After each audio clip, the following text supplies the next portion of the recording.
But I want to take you now and introduce the next speaker, again coming from another corner of India, coming from Gujarat, coming from the town of Surat.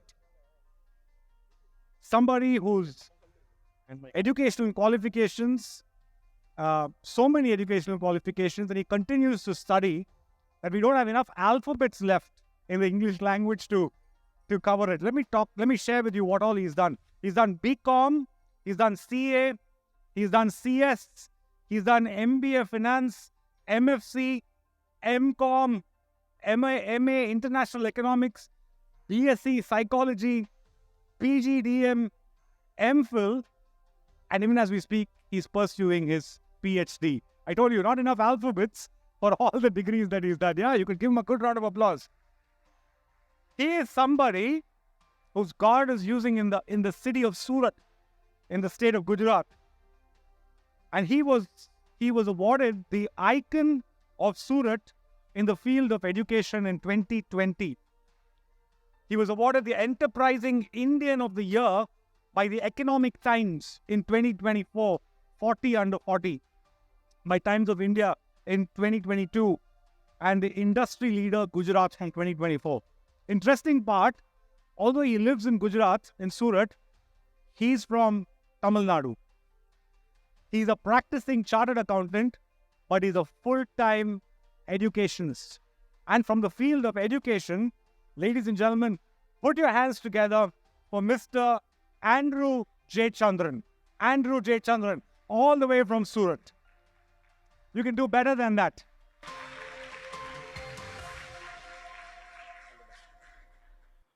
Good morning to all of you. I know it's a tough time to speak after immediately the break because still the coffee and tea is still going on. I'm given a tough task, I believe. I come from, as Raju sir very well said, I come from Surat. How many of you here have heard the name Surat, have heard the city Surat? Oh, wow. Now I can be very sure I'm on maps. Okay, so I come from Surat. Surat is known for two very important reasons and was known for one more that I'll share later. Two important reasons. Surat is the silk city of India. We have the maximum amount of silk production, saris and all. But more importantly than that, major GDP of Surat, it comes from diamond sector. So Surat is a diamond city. So I come from a city which polishes 8 out of 10 diamonds that are sold worldwide. But I offer my apologies. I have not brought any for you. Thank you there. So they are little bit expensive out of my budget currently. So you might be thinking how this person landed up in Surat from Chennai. Na ingolameda Tamil paise theriyum enakku. But how this man landed up in Surat? It was actually because of my father. He was a missionary and evangelist, and God called him to serve among the rural people and the people who had not heard about Christ. And for that purpose, he had a calling and he went there and he started a family. And that is the reason how I was born in Surat. I was born and brought up in Surat. One more reason why Surat is famous, or was famous probably. Like the World Cup every 4 years, we used to have floods every 4 years. 94 flood was a national news. Then we had a huge flood in 98, then 2002, 2006. 2006 there was a flood where it was a nightmare for us. The water entered inside our house. But along with this natural calamity, I believe if any of you still remember one disaster that happened in Surat, it was the 2001 earthquake that hit Gujarat, a very bad earthquake. Anybody here who remembers that? Surat and Bhuj and the entire Gujarat was in news. I would like to start my story. The title I was thinking what I should be keeping, and God had helped me to surpass various barriers in my life.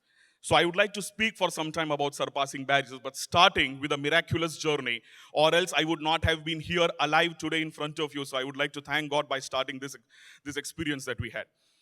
It was the year 2001. I was a teenager. We used to live in a multi-storied building. It was the tallest building of Surat at that time, and we used to live on the 4th floor of that. And there was a motor which got installed just 2 days prior to that. And the work of the motor was to take the water to the top, to the terrace, and from there it would be distributed to the 96 flats. So huge amount of water would be there. 26th of January, the day of earthquake. Earthquake hit exactly at 8:12. Morning 6 o'clock, the water was supposed to go up. It was a brand new motor, but on that day, the motor didn't work. It was a motor 2 days old, had a warranty of more than 10 years, but on that day, the motor didn't work and the water didn't go up. We had a heavy shake. I still remember my house having cracks due to that earthquake. I saw some of the bricks falling down. My whole kitchen was down. It was rumbling and stumbling all around. Somehow we paved our way out. Me, my daddy, and my sister. My mother was working at that time in a school. And we all found our way out and we rushed down and we were waiting there. Our building was identified as the high risk zone. People from the corporation came after 2 hours. They inspected the whole thing. They came out and they told, if the water would have gone to the top of the building, because of the weight, the building would have completely crashed. And he told, next moment they put the motor on, it was working. They told there is one family serving the living Lord because of which the water didn't go there up. At that time, my father came to me and he told, child, we have a purpose larger than what we think. And I, as a teenager, stood there and I thought, God can choose one person to save hundreds of people. And that was how my journey, it began. Now, proceeding further in my life, I have learned 3 intangibles, how I would like to put up my life. The first thing I realized very distinctly and clearly, and I would like to assure all of you people through my experience of 35 years, and that is, dear audience, God always has a plan for all of us. Going fast forward from the earthquake incidents, coming down to my 10th grade, I topped my school. I had very good marks in mathematics and science and all these subjects. Many tutors, my principal, they all recommended me to go for the science stream. They wanted me to go for medical or they wanted me to go for engineering. Came down and discussed it with my parents, and my parents told, Andrew, we were financially very much broken at that time. And they told me, Andrew, we don't have money to put you into the science field. We don't have money to teach you those subjects. Because at that time in Surat, it was the whole amount you put into study commerce would be actually the amount you need to study one subject of science. I was a little disappointed. I was not knowing where to go, what to do. I was in a park. I was sitting there. I was thinking what God has in store for me. I rushed back home. I had a habit and I still have it. There are 31 chapters in the book of Proverbs. And every day, whatever the date is, I'll read that number. It was the 3rd of June, so it was Proverbs chapter 3. I opened it. Disappointed, I was not knowing what career plan would I have because that was my plan B. And I was waiting for my plan A to be successful. Taking commerce is what I then thought of. Open the Bible, and dear wonderful audience, when I opened it, Proverbs chapter 3 verses 5 and 6 came gleaming up to me. Trust in the Lord with all your heart and lean not on your own understanding. You know, what we plan for ourselves is nothing in front of what God plans for us. So I thought, even plan B with God's fingerprint would always be better in our lives than plan A. So if any one of you are walking or working with plan B, trust in the Lord with all your heart. There might be a better plan B than your plan A. I took up commerce, studied, completed my 12th standard. I topped the school and I had a very good rank in the city and the state as well. Then was thinking of what next course to pursue. And I thought of going for chartered accountancy, CA. Some of the people came to me and they told me, at that time the percentage result of chartered accountancy was around 1.5 to 2%, one of the toughest courses of India. But you know, when God's by your side, nothing is impossible. You might have experienced various experiences like that in your life as well. Took up CA, and in a matter of the 5 years' time, God helped me, blessed me, and I completed my chartered accountancy.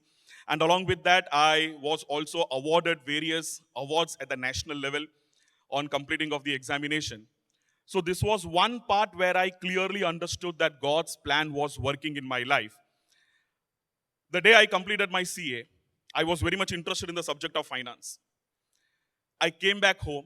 I saw that I got cleared with distinction in back-to-back subjects and with medals in some of them, and with an exemption certificate I got in accountancy subject as well at the national level. And I came back, and within an hour, my excitement grew double because I got a fantastic offer from one of the corporates in Dubai. Not only that was the scene, but I also happened to get that in the matter of my interest, and that was equity research, the portfolio management side, the share markets and all. I was very interested in equity research. So I was very glad and happy. So, and at the same time, I also got a partnership offer from one of the leading chartered accountancy firms of Surat, along with some other accolades. I couldn't thank God further than this. I went on for a Thanksgiving meeting. I was on my knees and I was praying and I was thanking God that God, you opened doors for me in exactly the equity research department that I wanted. But you know, that day, what happened when I was kneeling down and praying?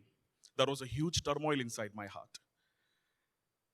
The Thanksgiving prayer became a prayer of a U-turn. God planted in my heart and He told, Andrew, go and start a coaching institute. Teach students, train them, teach them commerce. God has a plan.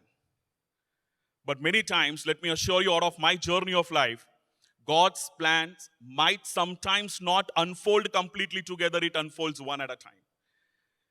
We need to take that leap of faith. I talked to some of my friends, some of my elders, and they were like, hey, what are you doing? You're rejecting one of the finest offers you're getting. And I don't know, I'm not having a peace of mind when I'm praying and I'm getting ready, going for that. God is telling me to start something else in which I have no experience. But friends, sometimes we need to take the leap of faith. I told my dad, I'm going to take this decision. He prayed for me. He asked me, do you have a classroom? No. Do you have students? No. Do you have infrastructure? No. What do you have? I have God's plan, and that is above everything else. Maybe God must be having a larger plan in our lives. It was not raining when Noah built the ark, Nehemiah must have thought, what a waste of life it is, me only being a cupbearer to the king. But God has a plan, and God's plan are always greater than what we think for ourselves. We need to take that leap of faith, and that is what I did. But the leap of faith always comes with anxiety, with fear. And that brings me to the second intangible that I've learned in my life. Face the fear and build the courage. I would like to ask all of you, take a deep breath. Think of that one fear that is there in front of you. Think of that one Goliath that is standing in front of you. It might be your situations. It might be some awkward decisions that we must have taken. Many times we fear, I had that fear in my heart always. What if I fail? What if I don't meet the people's expectations? But then I later realized that more than 75% of the fear that are there in our mind are hypothetical fears. What ifs and what if nots. But when we bring them down to the feet of Lord, all our anxiety is removed, all our fears are removed, and we build the courage. Without any idea, I started with a small classroom. It was a 200 square feet of classroom. And I had a small cabin. It was only around 20 feet. And I started with a journey of only 2 students in that coaching institute. And fast forward, it was the year 2019-20, when, dear brothers and sisters in Christ, God showed us a big property. And I thought of purchasing that in order to expand the tuition classes.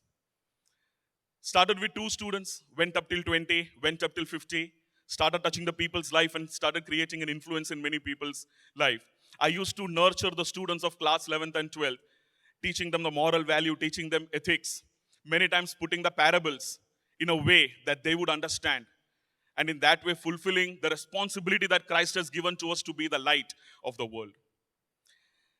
Deep down 2020, the deal was finalized and we were constructing this particular class. And suddenly one day the news crashes. It's COVID all over and all the tuition classes and all the schools will be shut down. There is no more education in any of the infrastructure.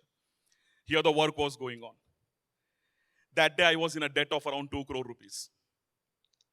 I was not knowing what to do. I was not knowing when the infrastructure would open up. One of my staff came to me and he told, sir, you once told that Jesus fed 5,000 people with 5 loaves, and here the odds are much in our favor. And we can do still better than that. We started the journey. We completed that. And in a matter of time, there was an old office in which I used to teach. One person even came to me and he told me, your cabin is the size of my bathroom. And I told, but thank God I don't bathe here. But from that, God elevated, built courage inside. And today we have around a 10,000 square feet of a classroom. And our premises has been declared as the top best 3 infrastructure to study all over India by the AED. I started teaching around 20 students in a small classroom and building that courage. Today personally, I teach around more than 1,000 students in a day. And today we have a classroom where I teach around 120 to 150 students in a batch. At the darkest and the deepest point of my life, I felt God took me there to bring out the best out of me. Out of my life's experience, I'll tell you something. Some things that God doesn't teach us when we are cruising on the top of the mountains, God teaches us when we are in the depth of the valleys. When we go deep, that is where we find excellence. What is excellence out of my life if I can learn and if I can share with you? Excellence has always been achieved by those who dared to believe that something inside them was superior to the circumstances. God puts us to the depth just to refine us, nourish us, and to bring something very good out of it. And what is there inside us? 1 John 4:4 says, children, you have overcome the world because what is there inside you is greater than what is there in the world. When you are in your workplaces, in your workforces, at your homes, in the neighborhood, always feel that power of God residing, power of Jesus Christ residing inside us, because what is inside us is greater than what is there in that world. We need to take that leap of faith. We need to build that courage. And courage enhances integrity. I was in a burden of some debt, and at that time, one person came into my office and offered me 1 lakh rupees. I still remember that. He wanted a sign of a chartered accountant on a fake document. He told me, here's the bundle, here's the sign, here's the document, you sign it and who you are and who I am. Our signatures are sometimes not challenged. Our choices define what is our integrity. In the depth of the loneliness, the choices that we make to do something or we opt not to do something, that is what reveals our character and integrity. Maybe I feel that God was intangibly sitting near me and seeing, Andrew, it's up to you. What decision are you going to take? I thrashed that person and I took him out of the office. And maybe at that time, God was telling me, wait, I am yet to elevate you to further heights. That courage. And when that courage intensifies, integrity comes up. And when that integrity comes up, we become excellent. It is our choice whether to be mediocre in life or whether to have an excellence in our lives, in our day-to-day lives. I believe when one person came and asked me and told me that your cabin is so small or our classes are so small, one very good acquaintance of mine once came and asked me, you rejected a very huge offer that you got from a foreign country. You rejected a big partnership offer that you got from a leading chartered accountant in Surat and Mumbai. The choice that you have made, entering into a small area and teaching 2 students, do you think you will be able to create an identity for yourself? Why did you do this? But I believe again, when we take these choices, when we take these decisions, God is near us. And He must have told, when I start giving this child identity, there is no holding back. You might be sometimes in a desperate situation. What identity am I going to have? But at this stage, I'm here to assure you with my experience that you might be undergoing some pressure situation. I come from a diamond city. And I bring one glad news to all of you from that diamond city. And that is, only those carbons which undergo the maximum pressure become the hardest metal. We might be undergoing some pressure, but God is making us a diamond. That's out of the experience that I had in my life. The best of the gold is always received at the highest melting point. You might feel that I'm on a spinning wheel, but God is making us stronger and stronger. He's making a clay into a beautiful pot. When God gives us identity, it's no turning back. Whenever I used to write my examinations, people ask me, why did you clear chartered accountancy? When I cleared, it was only 1.9% result was declared. Out of 1,019 people cleared. I tell because of 2 reasons. Every time I'll hold a question paper in my hand, I lift the hand in my hands and I'll pray. My entire classroom will be seeing and I'll be praying, Lord, the horse is ready for the battle, but the victory comes from the Lord. And why I cleared, the distinct reason, not my knowledge, it's a speck of dust in front of God's grace. 3 hours I used to write the examination, and at that time, one man, my father, you will be on his knees. 3 hours he'll be praying for that examination. And that is how God gives us victory. When the hands are held high, no person can defeat you. Coming back to identity, as Raju brother said, it was the year 2020. I was awarded as the icon of Surat in the field of education. I thanked God on the stage, and God told, "Child, it is not over." I'm getting emotional when I'm speaking this because God spoke to me distinctly. Still, many are going to come. 6 months down the line, Economic Times gave me an award, the Enterprising Indian of the Year. I thanked God, and God told, "It's not over." 40 people from south of Gujarat were selected into various capacities and were given the prestigious award 40 under 40. And this man who had no identity, who survived a natural calamity, was one amongst that 40% to get the award 40 under 40. 2 months before coming here, I got an award, the Industry Leaders Gujarat Award. 24 people were selected from all over the state of Gujarat in various professions and were given the Industry Leaders Award. I was one amongst them, and I couldn't thank God enough for all these wonderful accolades that He has given. And this is how God's purpose is fulfilled in our lives. I thank Lead Talks for the wonderful opportunity that God has given to me to share my testimony. Thank you. That's truly inspiring, Brother Andrew. Thank you for sharing that story. I don't know whether you picked up, there's a constant thread that's coming from morning, which is the thread of, are you willing to give up what you think is best to take hold of God's best for you? Thank you for that inspiring story. We are also indebted to God for you obeying God's purpose and plan in your life. I'm going to request Rudra and Karen to come forward to felicitate Andrew. Could you put your hands together for Andrew? Andrew Jaychandran from Surat.